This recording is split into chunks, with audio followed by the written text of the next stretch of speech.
కోనసీమకు దిష్టి తగిలిందన్న Andhra Pradesh deputy CM Pawan Kalyan పై MLC Venkat fire అయ్యారు. పవన్ కు తెలంగాణపై అక్కసు ఉంటే హైదరాబాద్ ను వదిలి ఏపీలోనే ఉండాలి. తెలంగాణ అంటే ఎంత వివక్షనో ఇప్పుడు బయటపడింది.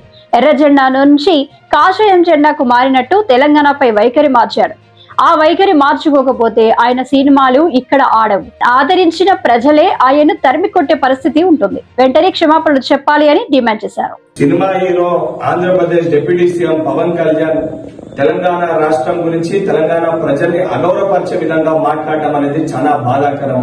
గతంలో సినిమాలు ఆడేటప్పుడు తెలంగాణ రాష్ట్రం అంటే నాకు అపారమైన ప్రేమ ఉంది, అపారమైన గౌరవం ఉందని మాట్లాడిన నువ్వు ఈ రోజు ఆంధ్రప్రదేశ్ కి డిప్యూటీ సీఎం కాగానే మతి స్థిమితం కోల్పోయి నీ స్వార్థ రాజకీయాల కోసం తెలంగాణ రాష్ట్రం గురించి ఈ రకంగా మాట్లాడడం అనేది చాలా బాధాకరము. నువ్వు నిజంగా నీకు సిగ్గుంటే నువ్వు మాట్లాడిన మాటలకి కుటుంబ సమేతంగా తెలంగాణ రాష్ట్రాన్ని విడిచిపెట్టి వెళ్లి ఆంధ్రప్రదేశ్ లోనే ఉండు. నువ్వు కనీసం సోయి లేకుండా తెలంగాణ ప్రజలు అత్యధిక నీ సినిమాలు చూసి నేను గౌరవిస్తుంటే బల్బుతో ఈ రోజు తెలంగాణ రాష్ట్రం గురించి ఈ రకంగా మాట్లాడడం అనేది చాలా దురదృష్టవశాతము. నువ్వు ఇదే రకంగా నీ వైఖరికి నువ్వు తెలంగాణ ప్రజలకి తెలంగాణ రాష్ట్రంలో ఉన్న ప్రతి ఒక్కరికి క్షమాపణ చెప్పకపోతే తెలంగాణ రాష్ట్రంలో నీ సినిమాలు ఆడనివ్వము.